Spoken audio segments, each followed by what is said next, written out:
किसान, अग्निवीर का जवान, देश का पहलवान या फिर मुसलमान, इस देश के कुछ नेताओं और उनके सिस्टम के लिए, इकोसिस्टम के लिए, यह सिर्फ और सिर्फ एक हथियार भर है, नरेंद्र मोदी के खिलाफ इस्तेमाल होने वाले हथियार।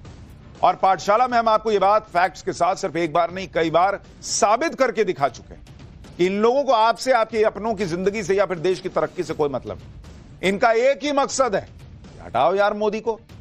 और यही बात तब फिर साबित हो गई जब पंजाब पुलिस ने साल भर से ज्यादा वक्त से शंभू बॉर्डर पर बैठे किसानों को बड़ी बेदर्दी से उठा दिया और उनके आंदोलन को कुछ ही घंटे में निपटा दिया। भाई आज हर कोई हैरान है पंजाब की भगवंत मान सरकार और केजरीवाल के इस एक्शन को देखकर कि अरे बाप रे बाप, यही लोग तो किसानों की सेवा की बात करते थे। किसान आंदोलन जब चल रहा था 3 कृषि कानूनों के खिलाफ, तो ये आम आदमी पार्टी वाले लोग वाईफाई लगवाते घूमते थे कि किसान को दिक्कत ना हो, वाईफाई आना चाहिए। आज अपना मूड हुआ तो किसान के टेंट पर धड़ाधड़ बुलडोजर चलवाने में इनको 2 मिनट नहीं लगा। केजरीवाल ने तो वो काम करवा दिया बॉस जो कि तानाशाह होने का आरोप झेलने वाले मोदी करवाने का सोच भी नहीं पाए। फिर भी मोदी तो गालियां ही सुनते हैं। आपको एक तस्वीर याद दिलाता हूं, ये वाली।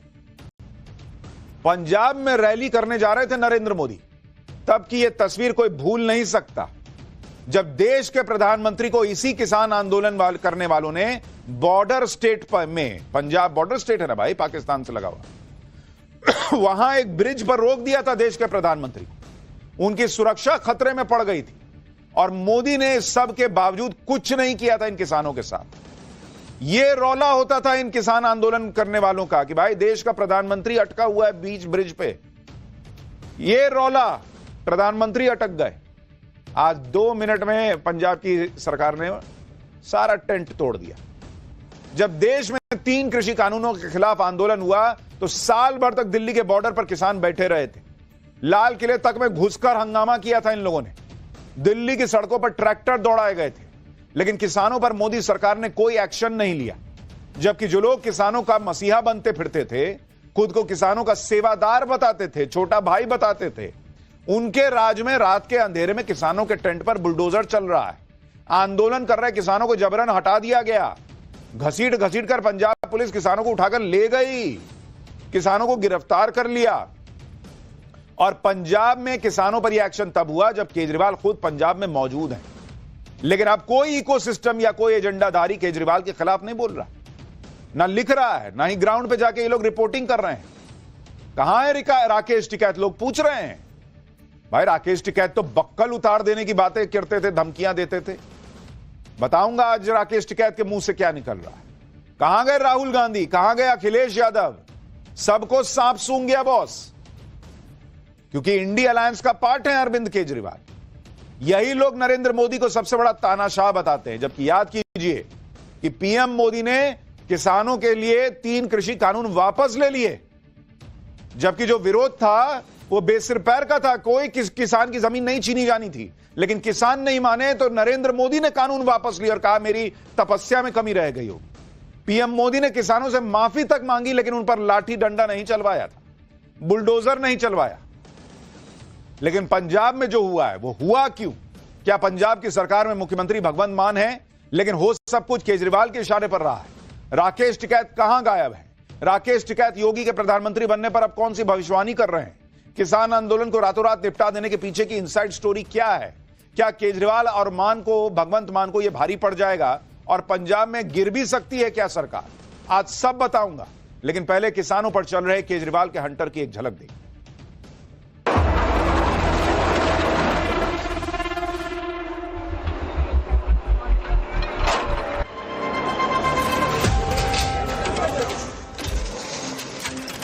मेरे को छोटा भाई, मैं मेरे को सेवादार मानना आप लोग। हाईवे बंद होने से पंजाब की अर्थव्यवस्था को, पंजाब के व्यापार को बहुत ज्यादा नुकसान हो रहा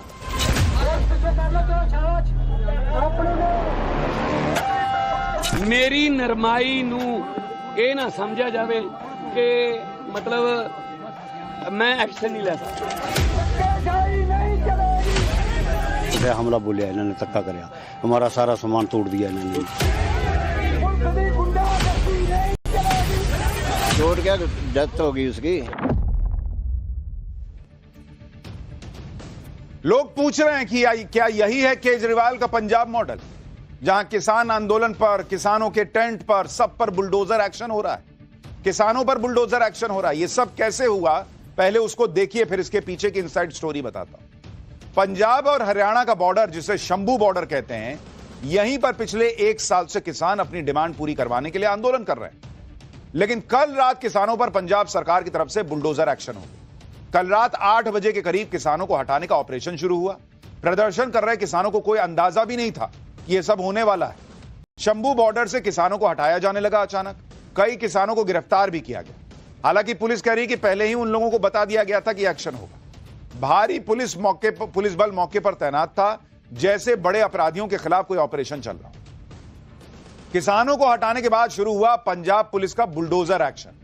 पंजाब पुलिस अपने साथ कई जेसीबी और बुलडोजर भी लेकर आई थी। शंभू बॉर्डर पर किसानों ने कई टेंट और दूसरे स्ट्रक्चर बनाए हुए थे। इसी में ये किसान पिछले 1 साल से रहकर आंदोलन कर रहे थे। पंजाब पुलिस ने बुलडोजर से किसानों के सारे टेंट तोड़ दिए, वहां रखा सारा सामान तोड़ दिया, पंखा उतार दिया, एसी लगा हुआ था साहब, धाड़ धाड़ धाड़ खत्म। किसानों ने टेंट में अपनी सुविधा के लिए पंखे लगाए, पंखों तक को पुलिस ने नहीं छोड़ा, कुछ नहीं छोड़ा भाई। तंबुओं में लगे किसानों के पोस्टर, बैनर सब पुलिस ने हटा दिए। क्या हटा उसको?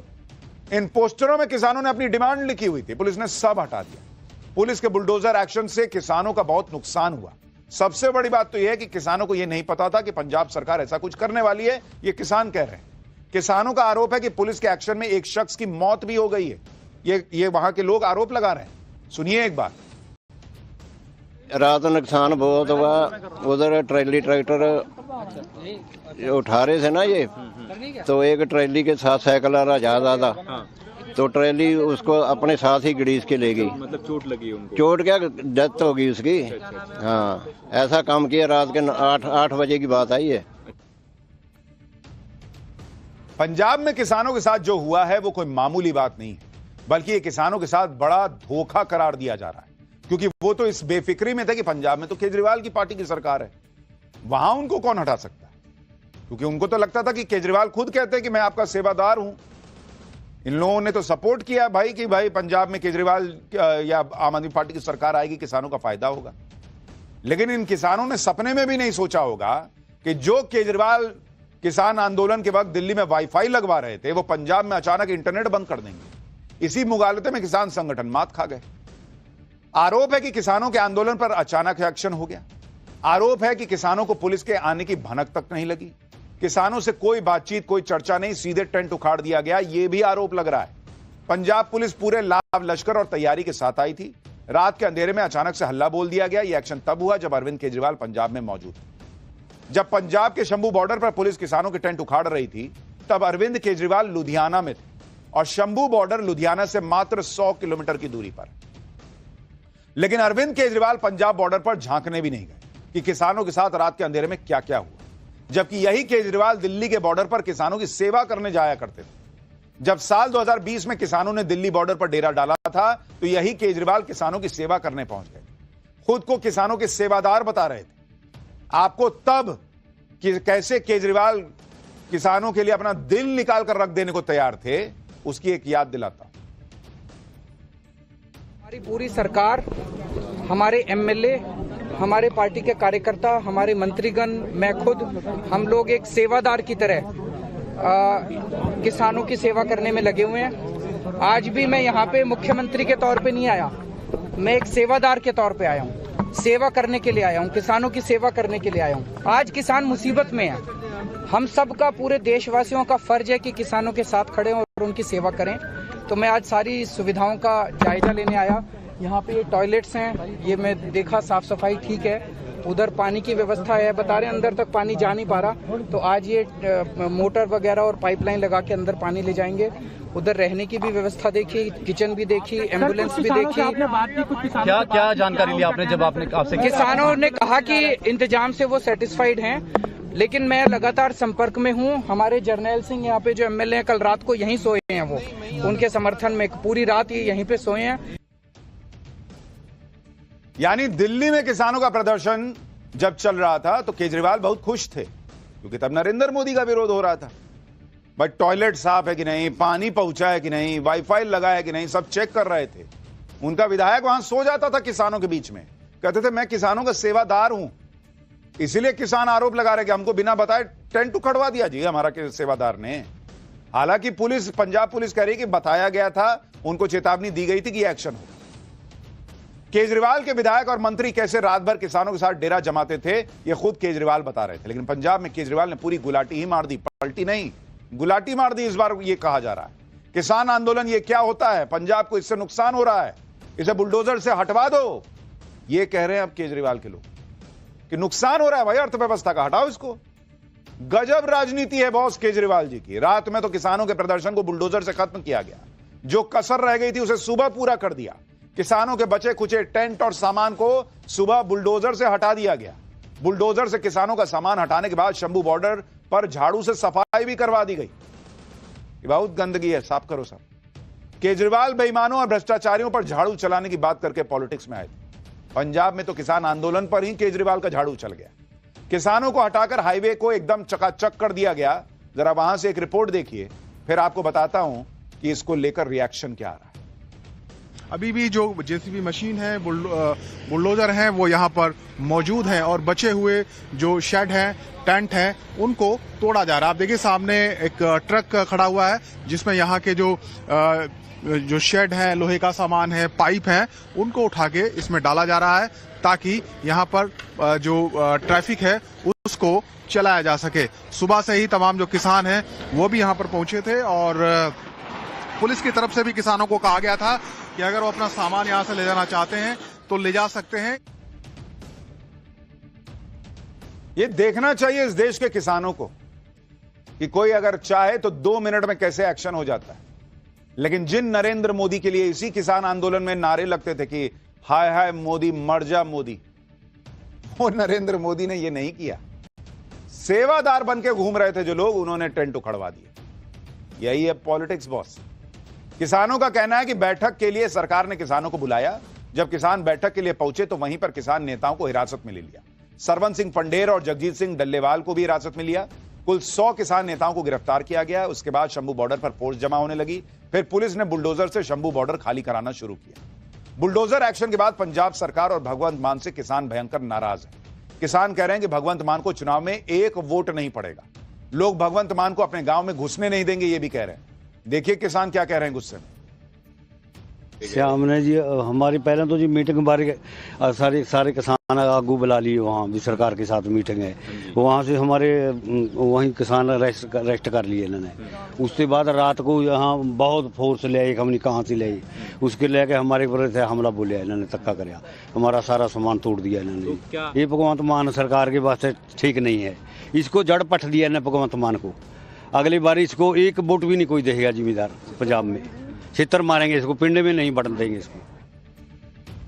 यानी जिस शंभू बॉर्डर पर पिछले 1 साल से किसान आंदोलन कर रहे थे, उसे पंजाब सरकार ने कुछ ही घंटों में खत्म करवा दिया। 2 तस्वीरें देखिए। पहली तस्वीर जुलाई 2024 की है। तब इसी शंभू बॉर्डर पर किसानों की भीड़ थी, लाइन से ट्रैक्टर खड़े थे। लेकिन आज स्थिति बदल गई है। शंभू बॉर्डर खाली करा लिया गया, बुलडोजर से किसानों का सामान हटा दिया गया, हाईवे पर झाड़ू लग गया। पंजाब में किसानों पर हुए एक्शन से आम आदमी पार्टी पूरी तरह से, लोग कह रहे हैं, एक्सपोज हो गई।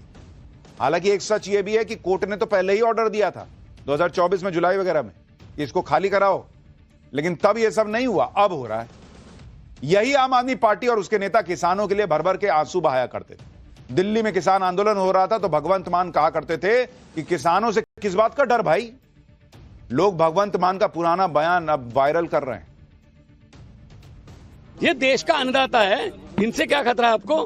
तो ये मैंने पंजाब सरकार को बोला है कि पंजाब सरकार वहां पे पंजाब की तरफ से बैठे, वहां पे कैंप ऑफिस हो, कोई दिक्कत आए, या जो पर्चे दर्ज हुए हैं, या लापता नौजवान हैं जो मिल नहीं रहे 26 की घटनाक्रम के बाद, उनके परिवारों को हेल्प की जाए, उनकी मदद की जाए, उनका केस लड़ा जाए, उनको लीगल एड दी जाए। तो ये यहाँ पे मते पास करने का कोई फायदा नहीं है। हम तो चलो साथ दे देंगे यहाँ पे, पर लेकिन लड़ना दिल्ली में पड़ेगा, क्योंकि पंजाब के लाखों लोग वहां अपने आप को लाभार्थ महसूस कर रहे हैं। दिन की बात है, यही भगवंत मान तब मुख्यमंत्री नहीं थे, कहते थे कि बाप रे बाप, वहां दिल्ली में तो किसानों का साथ देना होगा। पंजाब में केजरीवाल और भगवंत मान ने किसानों को बड़े बड़े सपने दिखाए और उन सपनों को पैरों तले कुचल दिया। आप हैरान होंगे, जब पंजाब में आम आदमी पार्टी की सरकार नहीं थी तब किसान आंदोलन भी शुरू नहीं हुआ था। उसके पहले से अरविंद केजरीवाल और भगवंत मान पंजाब के किसानों से बड़े बड़े वादे कर रहे थे। अरविंद केजरीवाल ने कहा कि दिसंबर 2020 तक हम स्वामीनाथन रिपोर्ट की सिफारिश लागू कर देंगे और किसानों को उनकी लागत का 50% एक्स्ट्रा देंगे। अरविंद केजरीवाल ने वादा किया था कि पंजाब की मंडियों में किसानों की फसल 24 घंटे के अंदर बिक जाया करेगी। इसी तरह भगवंत मान भी पंजाब में विपक्ष में रहते हुए कांग्रेस सरकार से एमएसपी का बिल लाने की मांग करते थे, लेकिन पंजाब में भगवंत मान विपक्ष से सरकार में आए और सरकार चलाते हुए 3 साल हो गए, लेकिन अभी तक इनमें से वादे जो है वो पूरे नहीं हुए। उल्टे आंदोलन कर रहे किसानों के तंबू उखाड़ दिए। पंजाब में केजरीवाल जिस तरह से एक्शन ले रहे हैं उससे लोग चर्चा कर रहे हैं कि क्या केजरीवाल पंजाब में सरकार चला रहे हैं क्या। आप ये तस्वीरें देखिए, पंजाब में एक अस्पताल के उद्घाटन का वीडियो सोशल मीडिया पे बहुत वायरल है, जिसमें केजरीवाल और भगवंत मान दोनों दिखते हैं। केजरीवाल इसमें आगे आगे चलते दिखते हैं और भगवंत मान पीछे खड़े दिखते हैं। अधिकारी भी भगवंत मान को नहीं बल्कि केजरीवाल को ब्रीफ कर रहे हैं, ऐसा लगता है। ये तस्वीर देखिए, सीएम पीछे, आगे केजरीवाल। लोग पूछ रहे हैं भाई कि केजरीवाल ना आज के डेट में मुख्यमंत्री हैं, ना विधायक हैं, ना पार्षद हैं, कुछ नहीं है, तो भाई सीएम उनके पीछे क्यों चल रहा है। जो हालत पंजाब में फिलहाल भगवंत मान की दिख रही है, वैसी ही हालत लोगों को मनमोहन सिंह के जमाने की याद आ रही है। प्रधानमंत्री तो मनमोहन सिंह हुआ करते थे, लेकिन असली पावर सोनिया गांधी के हाथ में होती थी। मनमोहन सिंह भी सोनिया गांधी के पीछे पीछे ही कई बार चलते दिखते थे। लोग ये तस्वीरें याद दिला रहे हैं कि भाई ये तो वही वाली हालत हो गई है क्या जो मनमोहन सिंह की थी, क्या वही हालत भगवंत मान की हो गई है। इसी वजह से यह चर्चा हो रही है कि क्या केजरीवाल ने भगवंत मान की सरकार का एक तरीके से इनडायरेक्ट टेक ओवर कर लिया है क्या, सब कुछ केजरीवाल के कहने पे हो रहा है क्या। और वो ऐसे ऐसे फैसले ले रहे हैं, ऐसे ऐसे एक्शन ले रहे हैं जो भगवंत मान के लिए परेशानी तो नहीं खड़ी कर देंगे। पंजाब में किसानों को जिस तरह से जबरन धरने से हटाया गया, आम आदमी पार्टी के नेता उस पर गजब का लॉजिक भी दे रहे हैं, जिसे सुनकर आप भी माथा पीट लेंगे। आज आपको आम आदमी पार्टी के नेताओं के पलटी मारने वाले बयान सुनाऊंगा, जैसे आतिशी जो दिल्ली में किसानों के आंदोलन पर पूरे जोश के साथ समर्थन में थी, किसानों की सेवा करती थी, बात करती थी, लेकिन पंजाब में किसान आंदोलन हटाने पर कह रही हैं कि भाई पंजाब की इकोनॉमी को नुकसान हो रहा है, नहीं हटाएंगे तो क्या करेंगे। सुनिए एक बार आतिशी का यू टर्न, फिर संजय सिंह का यू टर्न दिखाता हूं। कार्यकर्ताओं की रहने वाली है। देखिए, आम आदमी पार्टी शुरू से ही किसान आंदोलन के साथ खड़ी है। जहाँ पे सिंघू बॉर्डर पे अभी हम हैं, शुरू से आम आदमी पार्टी द्वारा सेवा चल रही है किसानों की, चाहे खाना देना हो, पानी का इंतजाम हो, टॉयलेट्स का इंतजाम हो, उसी तरह से हमारी सेवा जारी रहेगी। कल भारत बंद में किस तरीके की गतिविधि रहने वाली है? हमारा काम है सेवा करना किसानों की, और वही सेवा हमारी जारी रहेगी। क्या जो किसान जब शंभू बॉर्डर पे पिछले 1 साल से बैठे हुए थे, बॉर्डर बंद होने से, हाईवे बंद होने से पंजाब की अर्थव्यवस्था को, पंजाब के व्यापार को बहुत ज़्यादा नुकसान हो रहा था। और इसका नतीजा क्या होता है? इसका नतीजा होता है कि पंजाब की इकोनॉमी पर असर पड़ता है, नौकरियां खत्म होती हैं, युवा ड्रग्स की ओर जाते हैं। और आम आदमी पार्टी की पंजाब सरकार ने ड्रग्स के खिलाफ, नशे के खिलाफ एक युद्ध छेड़ा हुआ है, और उस युद्ध के तहत जरूरी है कि पंजाब की अर्थव्यवस्था, पंजाब में व्यापार, पंजाब में नौकरियां बढ़ें। तो उसके लिए हाईवे को खोलना बहुत महत्वपूर्ण है। ये हाईवेज पंजाब के लिए एक लाइफलाइन है। भाई पब्लिक यही पूछ रही है कि जब पंजाब में किसान बॉर्डर पर बैठे तो अर्थव्यवस्था का नुकसान होने लगा, और जब 3 कृषि कानून को लेकर बैठे हुए थे, साल भर बैठे हुए थे, तब देश की अर्थव्यवस्था को नुकसान नहीं हो रहा था। तब टॉयलेट साफ है कि नहीं, वाईफाई लगा है कि नहीं, जरा चेक करके आते हैं। तब देश की अर्थव्यवस्था समझ में नहीं आ रही थी। अब पंजाब की अर्थव्यवस्था समझ में आ रही है कि अरे नुकसान हो रहा है। बात सही कह रही हैं कि अर्थव्यवस्था को नुकसान हो रहा है, लेकिन सवाल यह है कि जब अपनी पे आई तब समझ में आता है, जब देश पर आई हुई थी तब समझ में नहीं आ रहा था, तब पॉलिटिक्स चल रही थी। इसी तरह से संजय सिंह को देखिए, जब दिल्ली में किसानों ने बॉर्डर जाम किए थे तो उसे ठीक बता रहे थे, पंजाब में जो बॉर्डर जाम किया तो संजय सिंह को यह ठीक नहीं लग रहा है। संजय सिंह का यू टर्न देखिए। ये तीनों काला कानून वापस लेना ही पड़ेगा, आपको लेना चाहिए। अब आपने जुल्म की इंतहा कर दी है। आप चले जाइए गाजीपुर बॉर्डर पे मान्यवर, कटीले तार, बड़े बड़े कीले गाड़ दी गई हैं, 12-12 इंच की कीले सड़कों पे गाड़ दी गई हैं।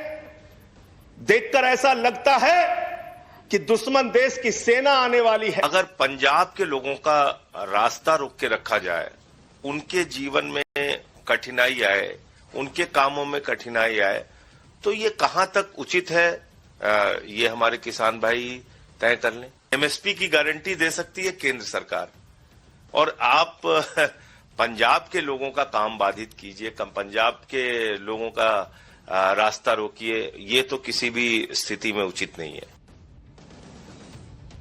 पॉलिटिक्स है बॉस, पॉलिटिक्स। किसान से मतलब नहीं है कौन मोदी के खिलाफ काम आ रहा है, कौन अब अपने खिलाफ जो है लगने लगा है। बस इतने भर का खेल है, तब और अब। इसी तरह से राकेश टिकैत हैं जो खुद को किसानों का सबसे बड़ा नेता मानते हैं। किसानों के नाम पर बात बात पर बक्कल ताड़ देने की धमकी दिया करते थे, लेकिन पंजाब में बुलडोजर एक्शन हुआ तो राकेश टिकैत कह रहे हैं कि सरकार को बात करनी चाहिए थी। वो कड़ी निंदा करते हैं, कड़ी वाली निंदा ढूंढ के लाएंगे लोग, कड़ी निंदा। राकेश टिकैत की बातचीत का टोन ही बदल गया, अब बक्कल नहीं उतार रहे हैं। राकेश टिकैत को भी सुनिए, फिर अखिलेश यादव का भी डबल स्टैंडर्ड दिखाता हूं। अरे होगा मार्च, ट्रैक्टर मार्च रुक लग रहा किसी से, ट्रैक्टर मार्च रोका, कौन रोकेगा ट्रैक्टर मार्च को? अरे पुलिस रोक रही है, पुलिस तो तिरंगा झंडा लेकर ट्रैक्टर को ऐसे सलूट करेगी सबको। हाँ, क्यों नहीं होता? गणतंत्र दिवस को, देश को गणतंत्र दिवस मनाने का अधिकार है, किसी के बाप की जागीर है गणतंत्र दिवस। ये गणतंत्र दिवस हिंदुस्तान का किसान मनाएगा, दुनिया की सबसे बड़ी परेड बनेगी, कौन रोकेगा हिंदुस्तान के किसानों? क्या ना होगा यहाँ पे दिल्ली में? दिल्ली खबरदार, जो ट्रैक्टर को रोका उसका इलाज भर देंगे, जो ट्रैक्टर को रोकेगा उसके बक्कल तार दिए जाएंगे। अगर ट्रैक्टर को रोका किसी ने, कौन रोकेगा ट्रैक्टर को? कोई रोका ट्रैक्टर रोकेगा? कर रहे आप बकवास लग रहे करने, तोड़फोड़ करनी वो गलत है। आप उसको वैसे भी हटा सकते थे, लोगों को अरेस्ट कर लिया तो वैसे हटा देते आप उनको, और बातचीत करते कि रास्ता अगर पंजाब का बंद था तो बातचीत करते। नरेंद्र मोदी के खिलाफ किसान जा रहे थे, बक्कल उतार देंगे जी। अब कह रहे हैं कि हटा देते, लेकिन बातचीत करके हटाते, बुलडोजर नहीं चलाना चाहिए। अब इनको किसान को हटाने से भी दिक्कत नहीं हो रही है। यह है इन लोगों का असली चेहरा बॉस, पहचानिए। राकेश टिकैत किसानों के मुद्दे पर कितने गंभीर हैं, यह उनके बयानों से समझा जा सकता है। जिस मुद्दे पर राकेश टिकैत को बोलना चाहिए उस पर वो अलबल करने लगते हैं, और जहां उनके बोलने का कोई मतलब नहीं वहां भविष्यवाणी करने लगते हैं। जैसे आप देखिए, राकेश टिकैत अब कह रहे हैं कि 2034 में योगी आदित्यनाथ प्रधानमंत्री बन जाएंगे। अरे बॉस, 34 छोड़िए ना बॉस, अभी जो हो रहा है उस पर बयान दीजिए ना। राकेश टिकैत हो या आम आदमी पार्टी के नेता, इनके पुराने बयान आपको इसलिए सुनाए जिससे आप ये समझ सकें कि कैसे किसानों के नाम पर देश में राजनीति का खेल चलता है। इन नेताओं को किसानों से ज्यादा अपनी पॉलिटिक्स की चिंता है, जो अब सबको दिख रहा है। प्रधानमंत्री मोदी के खिलाफ जो एजेंडा बनाया गया था वो पूरी तरह से बेनकाब हो रहा है, और यह देख के आपको समझ में आना चाहिए कि हमारे जैसे पत्रकार जो आपको बताते थे कि नहीं यार, ये 3 कृषि कानून किसान के खिलाफ नहीं है, ये गेम चेंजर है, किसान को पावर देगा, कोई किसान की जमीन नहीं हड़प लेगा, ऐसा कोई प्रावधान नहीं है इन बिलों में। तब नहीं समझ में आया लोगों को, अब समझ में आ रहा है कि कैसे उस वक्त भी पॉलिटिक्स हो रही होगी। अखिलेश यादव भी किसानों के नाम पर मोदी सरकार के खिलाफ भयंकर माहौल बनाते थे, सड़क पे जाके प्रदर्शन करते थे बॉस। लेकिन पंजाब में किसानों पर बुलडोजर एक्शन पर अखिलेश यादव कह रहे हैं कि हमको जानकारी नहीं है। सुनिए दिल्ली और पंजाब के किसान आंदोलन को लेकर अखिलेश यादव का क्या अलग अलग स्टैंड दिखता है। सरकार किसानों की आवाज नहीं दबा सकती। मैंने कहा कि हम धरने पे बैठे हैं, गिरफ्तार करना चाहो गिरफ्तार कर लो, लेकिन ये लड़ाई समाजवादी पार्टी की लगातार चलती रहेगी। किसानों के हक में समाजवादी पार्टी काम करती रहेगी। मैं पूरी जानकारी करूंगा, लेकिन किसान के साथ कहीं भी कोई सरकार अन्याय नहीं करे। उनकी मांगों पर चर्चा हो, उनकी मांग कैसे पूरी हो उनको समझाया जाए। महाकुंभ में कौन गायब हो गया है, कौन गंगा में बहा दिया गया है, कौन कहां दफना दिया गया है, इनकी पार्टी के लोगों को सब याद पता चल जाता है। लेकिन पंजाब में बुलडोजर एक्शन रात में हो गया, इनको सुबह तक पता ही नहीं। अब सवाल यह है कि किसानों के आंदोलन पर अचानक बुलडोजर चला क्यों? इन लोगों को तो देख लिया आपने, समझ में आ गया। अब बुलडोजर एक्शन की पूरी कहानी बताता हूं। किसान तो पिछले 1 साल से शंभू बॉर्डर पर प्रदर्शन कर रहे थे, तो अचानक ऐसा क्या हुआ कि भगवंत मान सरकार ने एक्शन ले लिया। किसानों पर पंजाब सरकार ने बुलडोजर एक्शन क्यों लिया, इसकी 3 वजह बताई जा रही है। कहा जा रहा है पहली बात जो चर्चा में कि लुधियाना पश्चिम उपचुनाव में हार का डर था आम आदमी पार्टी को। आंदोलन से व्यापारियों को नुकसान हो रहा था, हरियाणा में बीजेपी को नुकसान नहीं हुआ, यह भी तीसरी वजह बताई जा रही है। तो मतलब 3 फैक्टर हैं कि लुधियाना में जो उपचुनाव है उसमें व्यापारी नाराज थे, भाई उनका नुकसान हो रहा था। तो अगर ये किसान नहीं हटाए जाते तो व्यापारी वोट नहीं देता, वो उपचुनाव हार जाते। अर्थव्यवस्था को नुकसान हो रहा था, इसमें कोई झूठ बात नहीं है, सही बात है। लेकिन सवाल सिर्फ इतना उठ रहा है कि भाई यही बात आपको देश के लेवल पे भी तो समझनी थी। और तीसरा कि भाई हरियाणा में जब इन किसानों ने बीजेपी को कोई नुकसान नहीं पहुंचाया तो पंजाब में क्या ही पहुंचा लेंगे, फिर खत्म करो।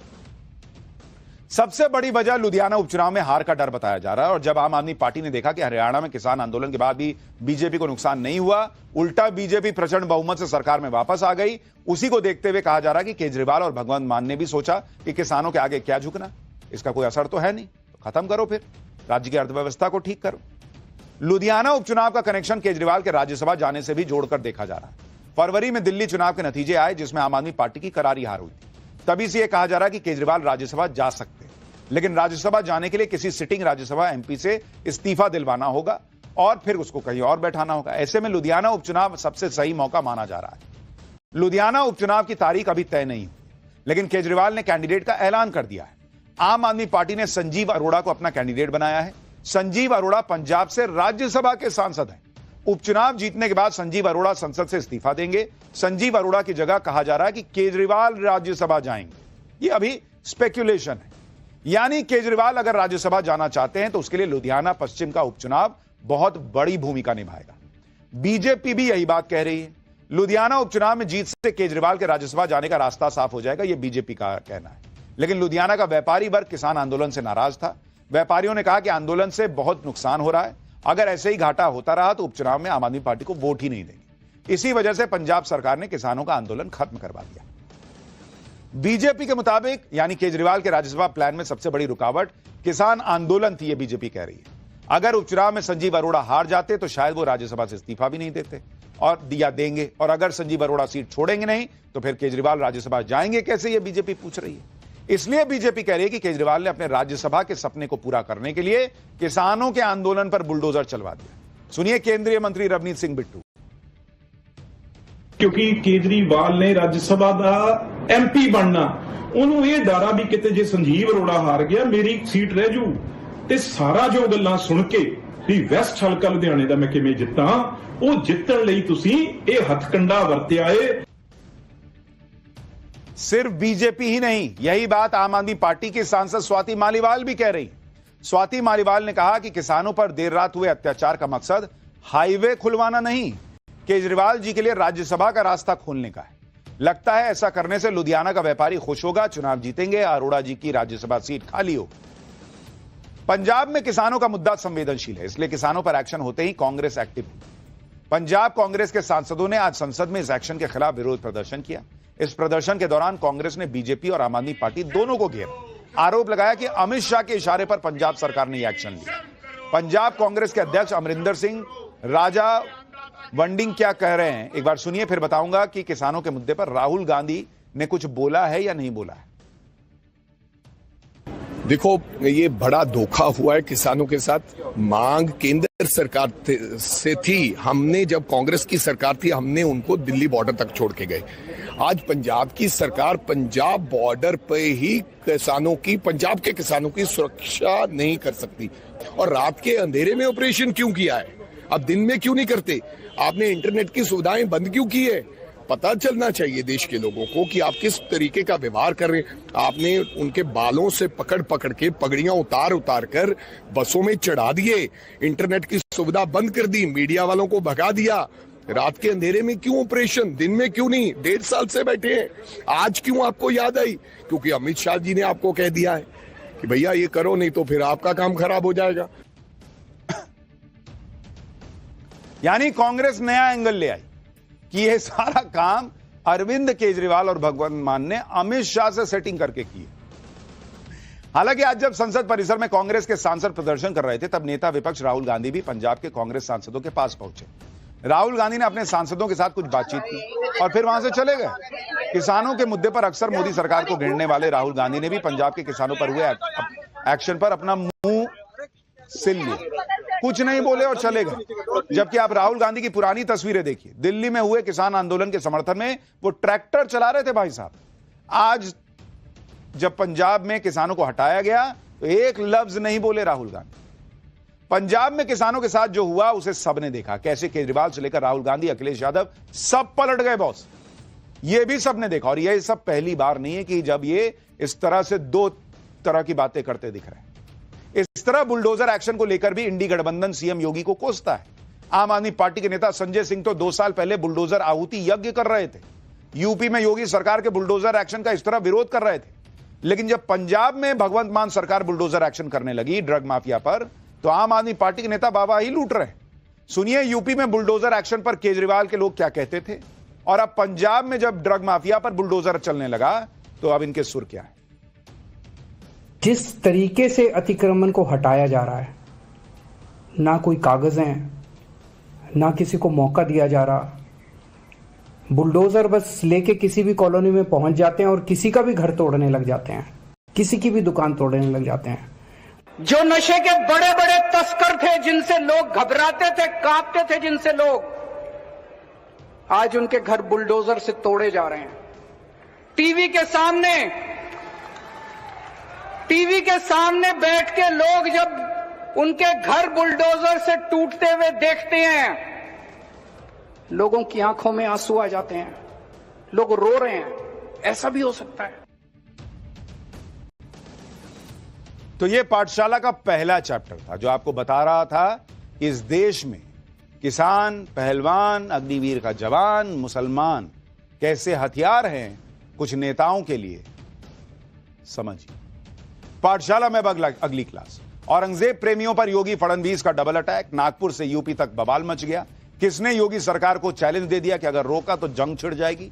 नागपुर में दंगाइयों के राज खुलने लगे क्या। पाकिस्तान और बांग्लादेश से क्या कनेक्शन निकल आया नागपुर हिंसा का, अब इसका चैप्टर।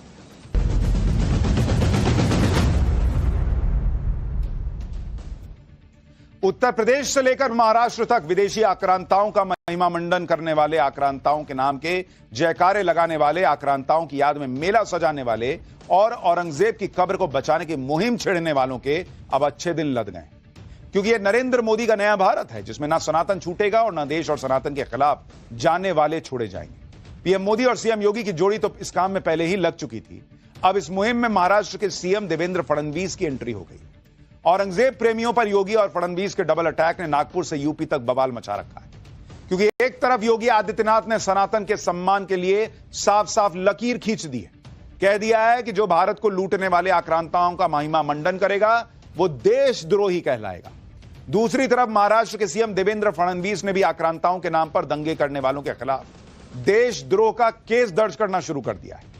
सीएम योगी और देवेंद्र फडणवीस को यह सब इसलिए कहना पड़ा क्योंकि पिछले कुछ दिनों से महाराष्ट्र से लेकर यूपी तक औरंगजेब और महमूद गजनवी जैसे क्रूर आक्रांताओं के समर्थन में कुछ लोग नैरेटिव सेट करने की कोशिश कर रहे हैं। योगी सरकार को आक्रांताओं की याद में लगने वाले मेले लगाने से रोकने पर जंग छेड़ने का चैलेंज दिया जा रहा है। महाराष्ट्र में औरंगजेब की कब्र को बचाने के लिए बवाल हो रहा है। पहले इस दोनों ही जगह जो बवाल हो रहा है उसकी एक झलक देखिए, फिर आपको नागपुर हिंसा के पाकिस्तान और बांग्लादेश कनेक्शन पर हुए बड़े खुलासे की भी बात बताऊंगा।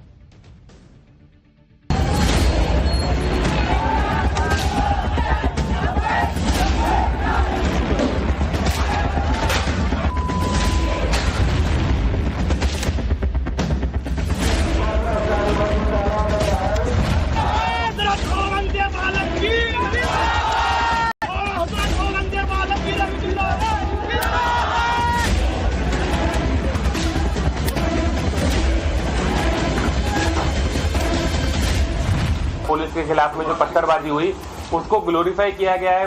मैं भी आऊंगा और मेरा बेटा भी आएगा उस औरंगजेब की कब्र का नामो निशान मिटाने।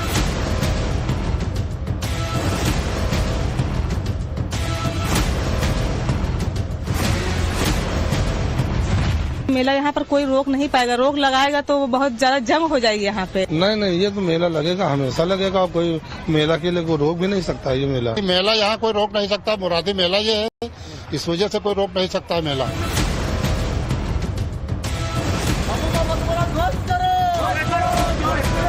आक्रांता का महिमा मंडन का मतलब देशद्रोह की नींव को पुख्ता करना और स्वतंत्र भारत ऐसे किसी देशद्रोही को स्वीकार नहीं कर सकता है। महाराष्ट्र में औरंगजेब जैसे क्रूर मुगल आक्रांता की कब्र हटाने की जो मांग उठी, उसकी गूंज अब यूपी तक पहुंच चुकी है। यूपी में संभल से लेकर बहराइच तक महमूद गजनवी के सेनापति सालार गाजी के नाम पर लगने वाले मेले पर रोक लगाने की मांग हो रही। तो मेरठ में औरंगजेब के वजीर रहे अबू मोहम्मद खान की कब्र हटाने की मांग उठी है। योगी सरकार ने विरोध के बाद जब संभल में प्रशासन ने सालार गाजी की याद में लगने वाला नेजा मेला उस पर रोक लगाई, तो उसके बाद भदोही, जौनपुर, बहराइच समेत यूपी के कई शहरों में इन आक्रांताओं के नाम पर लगने वाले मेले को रोकने की मांग जोर पकड़ने लगी। सालार मसूद गाजी की याद में किए जाने वाले आयोजनों पर रोक लगाने की मांग को लेकर हिंदू संगठन प्रशासन से लगातार मांग कर रहे हैं। दूसरी तरफ सालार गाजी को संत मानने वाले समर्थक कह रहे हैं कि अगर नेजा मेले पर रोक लगाई तो बहुत जंग हो जाएगी, जंग। बहराइच में जब नेजा मेले पर रोक लगाने की मांग हुई तो सैकड़ों लोगों की भीड़ जमा हो गई। ये वही लोग हैं जो इतिहास में दर्ज लुटेरे और दरिंदे सैयद सालार को हीरो मानते हैं। ऐसे ही लोगों को टाइट करने के लिए आज सीएम योगी खुद बहराइच पहुंचे, जहां सालार मेले के नाम पर संभल जैसा माहौल बनाने की कोशिश की जा रही है। लेकिन आज सीएम योगी ने दो टूक कह दिया कि जो भी आक्रांताओं का महिमा मंडन करेगा उसको एंटी नेशनल, देशद्रोही माना जाएगा और नए भारत में ऐसे किसी देशद्रोही को स्वीकार नहीं किया जाएगा। सुनिए सीएम योगी ने क्या चेतावनी दी है। उसके बाद बहराइच में सालार गाजी के मजार के नीचे सनातन का कौन सा सबूत दबा है, यह भी बताऊंगा। जब भारत की सनातन संस्कृति और भारत की परंपरा का गुणगान दुनिया कर रही है, तब भारत के महापुरुषों के प्रति श्रद्धा और सम्मान का भाव हर नागरिक का दायित्व होना चाहिए और इन स्थितियों में किसी भी आक्रांता को महिमा मंडन नहीं करना चाहिए।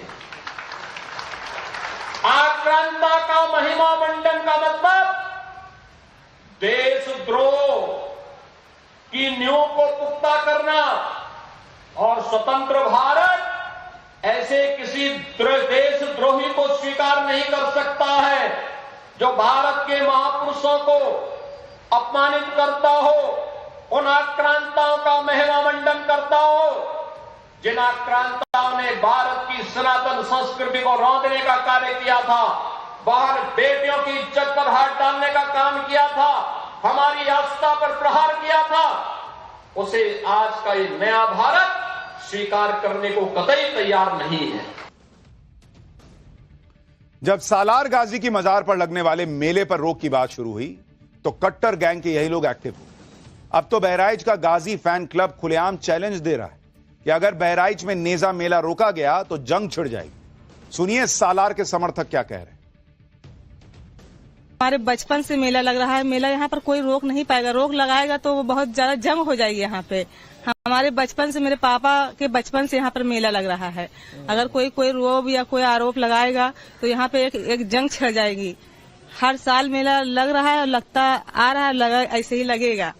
मेला कहाँ मेला रोकने की मांग करेगा तो उसे बर्दाश्त नहीं किया जाएगा, पूरा खिलाफ हो जाएगा। मेरा दरगाह पूरा हमला कर देगा जो आएगा ये बात करने के लिए है। मेला यहाँ कोई रोक नहीं सकता, मुरादी मेला ये है, इस वजह से कोई रोक नहीं सकता है। मेला कितना भी तंगी कर रहे हैं, कितना भी गाड़ी रोक रहे हैं, कितना आदमी परेशान भी हो जाता है, तब भी मेला आता है। मंत्री जी ओमप्रकाश राजभर के बेटे अरुण राजभर, उनका कहना है कि मेला क्यों बिल्कुल नहीं लगना चाहिए। मेला तो यहाँ लगेगा, मेला नहीं रोक सकते हैं। आप कह रहे हैं बहराइच में भी मेला नहीं लगना चाहिए। नहीं, ये तो मेला लगेगा, हमेशा लगेगा। कोई मेला के लिए कोई रोक भी नहीं सकता। ये मेला ये गाजी सरकार का हिस्सा है। क्रूर सालार गाजी को ये लोग लेकर इतने सेंटिमेंटल हैं कि कह रहे हैं कि मतलब चैलेंज दे रहे हैं योगी सरकार को कि कोई रोक नहीं सकता, जंग छिड़ जाएगी अगर रोका तो। सीएम योगी का यह बयान जो अभी आपको पहले इसके सुनाया था वो तब आया था जब संभल के बाद सालार मसूद गाजी को लेकर बहराइच में भी माहौल बनाने की कोशिशें हो रही। लेकिन यहां पर विरोध करने वालों का दाव उल्टा पड़ता दिख रहा है, क्योंकि बहराइच में दबा हुआ सनातन का इतिहास संभल की तरह ही बाहर आ रहा है। हिंदू पक्ष का दावा है कि सालार गाजी की मजार के नीचे सूर्य कुंड है। पहले सूर्य कुंड के नाम पर ही मेला लगता था, जिसे नेजा मेले के तौर पर प्रचारित किया गया। कई लोगों का दावा है कि उन्होंने सूर्य कुंड को अपनी आंखों से देखा है, जिसे पूर्व की समाजवादी पार्टी की सरकार में ढकवा दिया गया था। सुनिए स्थानीय लोग सूर्य कुंड को लेकर क्या दावा कर रहे हैं, फिर सैयद सल्लार गाजी को लेकर क्या नैरेटिव सेट करने की कोशिश हो रही है वो दिखाता हूं। सूर्य कुंड हुआ करता था, सूर्य मंदिर हुआ करता था, जिसको पाट कर 12वीं शताब्दी में दरगाह बनाई गई। अच्छा, पूर्व सनातन काल से अनंत काल से यहाँ मेला लग रहा सूर्य मंदिर का, उसको दरगाह का नाम दिया गया है। तो ये समाज हमारा आज आक्रांता का, लुटेरे का मान मर्दन नहीं करेगा, ठीक है। हमारा जो अपना है हम उसका सम्मान करेंगे। सूर्य कुंड था और है, और वहाँ पर आज भी जो मेला लगता है वो रविवार के दिन लगता है, और हमारे रविवार जो है सूर्य का दिन है रविवार, और उसी दिन मेला लगता है। वहाँ मतलब मस्तूद गाजी का कोई औचित्य ही नहीं है। हम आते हैं सूर्य की आस्था को लेकर के आते हैं। यहाँ पहुँचने के बाद हमको परिवर्तित कर दिया जाता है, हमारे दिमाग हमको मजाक दिखा दी जाती है। अब पाटा गया है, ये 10, 20, 50 सालों में किया गया है। ये किस सरकार के दौरान पाटा गया? ये समाजवादी सरकार के दौरान किया गया। अखिलेश सरकार के दौरान नहीं, मुलायम सिंह की सरकार से शुरू हुआ, अखिलेश सरकार तक लगातार आया है।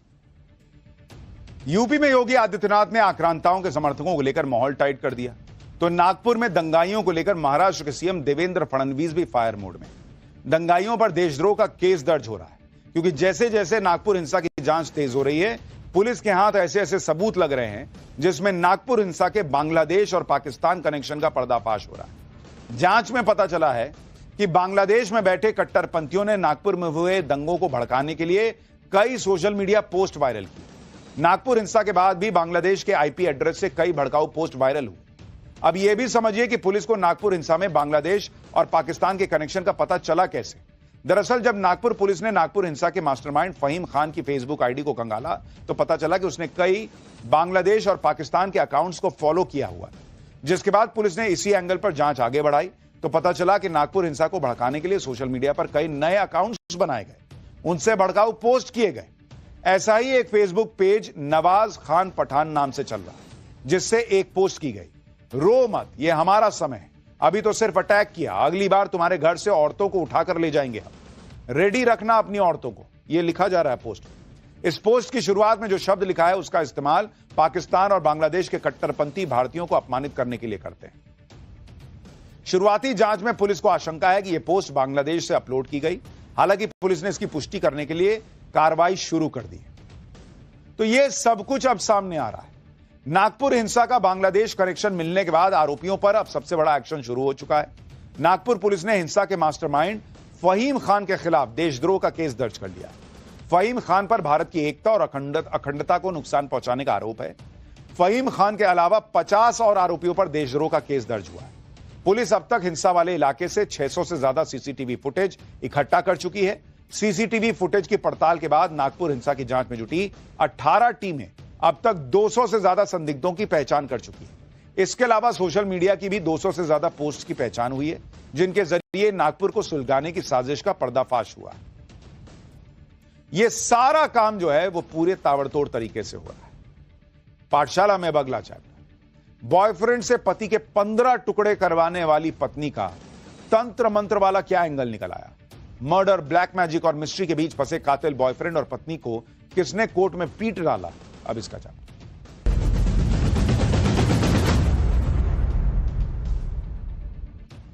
आज पूरे देश को मेरठ के मर्डर कांड ने हिलाकर रख दिया।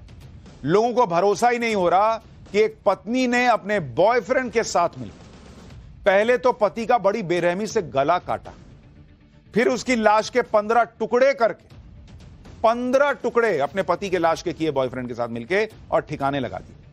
इसके बाद पत्नी अपने बॉयफ्रेंड के साथ मूड फ्रेश करने, पति को मारने के बाद मूड फ्रेश करने मेरठ से मनाली चली गई, ताकि बर्फीली वादियों में पति के मर्डर को भुलाया जा सके। दरअसल इस मर्डर के 3 किरदार हैं, जिसमें पहला किरदार है सौरभ, जिसका मर्डर हुआ है। दूसरा किरदार है सौरभ की पत्नी मुस्कान, जिस पर इस मर्डर का आरोप है। और तीसरा किरदार है साहिल, जो मुस्कान का बॉयफ्रेंड है। पुलिस के मुताबिक मुस्कान ने साहिल की मदद से ही अपने पति का बड़ी बेरहमी से मर्डर किया और फिर उसकी लाश को ठिकाने लगाकर घूमने चली गई। इस दिल दहला देने वाले मर्डर केस के बाद पब्लिक इतने गुस्से में है कि जब आज इन लोगों को कोर्ट में पेश किया गया तो कोर्ट में मौजूद वकीलों ने इनकी जबरदस्त तरीके से पिटाई कर दी। इसके बारे में आगे बताऊंगा, लेकिन आगे बढ़ने से पहले आपको मेरठ की मिस्ट्री की एक झलक दिखाता हूं। इसमें तंत्र मंत्र का एंगल कहां से आ रहा है ये बताऊंगा, लेकिन पहले जरा ये देखिए।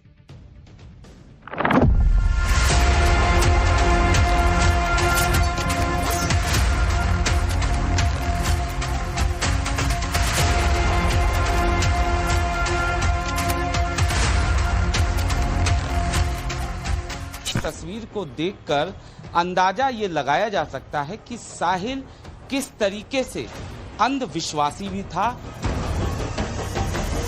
लोगों से कभी उसने बात भी नहीं की, नमस्ते राम राम कुछ नहीं, कोई त्योहारों पे एक्टिविटी में शामिल नहीं होना, पड़ोसियों से बिल्कुल अलग थलग रहती थी।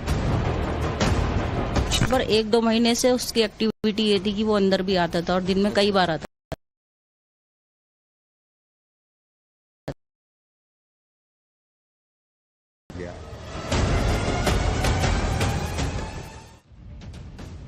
रिश्तों में बेवफाई के आपने बहुत से किस्से सुने होंगे, देखे होंगे, लेकिन इस मर्डर केस ने सबको हिला कर रख दिया।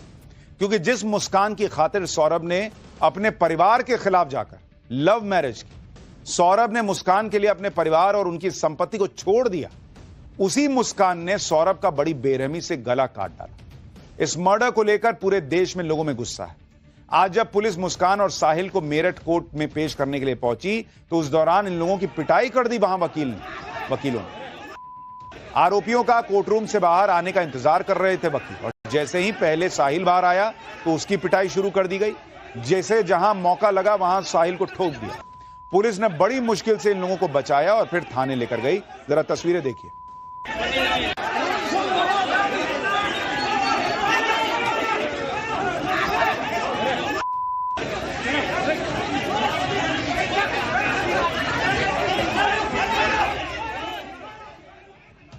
लोगों का गुस्सा इस बात पर भी है कि अगर मुस्कान चाहती तो अपने पति सौरभ को तलाक देकर साहिल से रिश्ता जोड़ सकती थी, लेकिन उसने सौरभ को छोड़ने की बजाय उसे बेरहमी से मार दिया। दरअसल 4 मार्च की रात मुस्कान ने अपने पति को खाने में नशीली दवा मिलाकर बेहोश कर दिया।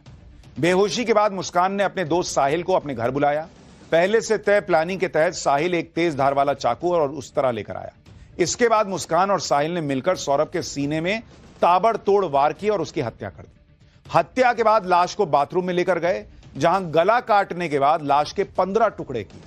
अगले दिन यानी 5 मार्च को दोनों बाजार गए और वहां से एक बड़ा प्लास्टिक का ड्रम, सीमेंट और रेत खरीद के लाए। सौरभ के शव को ड्रम में डालकर ऊपर से सीमेंट और रेत डालकर उसे पूरी तरह बंद कर दिया। इस पूरे कांड को अंजाम देने के बाद दोनों शिमला मनाली घूमने चले गए। 17 मार्च को मुस्कान और साहिल शिमला से वापस लौट आए और 18 मार्च को पकड़े गए। पुलिस की जांच में यह भी सामने आया है कि सौरभ को इस बात का बिल्कुल आइडिया नहीं था कि उसकी पत्नी मुस्कान उसके मर्डर की प्लानिंग कर सकती है। हालांकि मुस्कान के दोस्त साहिल को लेकर दोनों में कभी कभी बहस हो जाती थी, लेकिन कभी भी ऐसी नौबत आएगी कि पत्नी मार देगी, यह सौरभ ने नहीं सोचा था। पत्नी मुस्कान के साथ किस तरह वो खुश था, इससे जुड़ा एक वीडियो सामने आया। यह सौरभ और मुस्कान की बेटी के बर्थडे का वीडियो है। मर्डर से 4 दिन पहले पूरा परिवार बेटी का बर्थडे सेलिब्रेट कर रहा था। यही पत्नी पति के साथ नाच रही थी मर्डर करने के 4 दिन पहले। सोचिए क्या ही औरत है, 4 दिन बाद पति का मर्डर करने वाली है और 4 दिन पहले ऐसे नाच रही। इस वीडियो को देखकर हर कोई हैरान है कि भाई क्या मतलब कोई ऐसा कर सकता है कि 4 दिन बाद पति को मारना है और उसके पहले आराम से उसके साथ नाच रही। हालांकि अब इस हत्याकांड में एक के बाद एक नया रहस्य जो है वो खुलता जा रहा है। अब इसमें तंत्र मंत्र का एंगल भी सामने आ गया है। साहिल दैवीय शक्ति में भरोसा करता था जिसने मर्डर किया, ये बॉयफ्रेंड। पुलिस ने जब इसके घर की तलाशी ली तो पुलिस हैरान रह गई। साहिल के कमरे की दीवारों पर तंत्र मंत्र की क्रिया से जुड़ी बहुत सारी तस्वीरें मिली, स्केचेस बने हुए थे। साहिल के कमरे की दीवारों पर भगवान शिव और गणेश जी की पेंटिंग्स के साथ लाल और काले रंग से उकेरे गए रहस्यमयी तांत्रिक चिन्ह भी मिले। जरा वो वाली तस्वीर भी दिखाई, ये तो शिव जी की तस्वीर है। वो तंत्र मंत्र, ये देखिए, ये तस्वीर देख के जो लोग कह रहे हैं कि भाई ये क्या ही चल रहा है। लेकिन एक पेंटिंग देखकर पुलिस के भी होश उड़ गए। साहिल ने अपने कमरे की दीवार पर एक शैतान की पेंटिंग बनाई हुई थी, जो काला जादू और नकारात्मक शक्तियों का प्रतीक माना जाता है। अब तक की जांच में यह एंगल सामने आया है कि साहिल आत्माओं से बात करता था। पुलिस यह जानने की कोशिश कर रही है कि आखिर साहिल ने शैतान की पेंटिंग क्यों बनाई। साहिल की मनगढ़ंत कहानी है ये, या इस पेंटिंग के जरिए साहिल कोई तंत्र मंत्र करता था। साहिल के कमरे में पुलिस को एक बिल्ली भी मिली है। बताया जा रहा है कि यह साहिल की पालतू बिल्ली है। अक्सर जादू टोना करने वाले लोग बिल्ली का इस्तेमाल करते हैं, यह कहा जाता है। इसलिए पुलिस को शक है कि साहिल काला जादू करता था और तांत्रिक या अघोरी बनना चाहता। पुलिस कह रही है कि मुस्कान जानती थी कि साहिल अंधविश्वासी है। इसी बात का फायदा उसने उठाया। और आगे बढ़ने से पहले आपको साहिल के कमरे में लेकर चलता हूं, जहां से हमारे रिपोर्टर अनुज मिश्रा ने हैरान करने वाली रिपोर्ट भेजी। इस वक्त हम आरोपी साहिल के घर पर मौजूद हैं। हम उसके कमरे में चलते हैं और हम जब यहाँ पर पहुंचे तो यहाँ पर जो तस्वीरें बनी थी, जो कमरे की हालत थी, उसको देखकर हम भी सन्न रह गए। सबसे पहले हम दीवारों की तस्वीरें आपको दिखाते हैं। आप देख सकते हैं यहाँ पर बाकायदा शंकर भगवान का चित्र जो है वो उसने बनाया है, गणेश भगवान का चित्र है।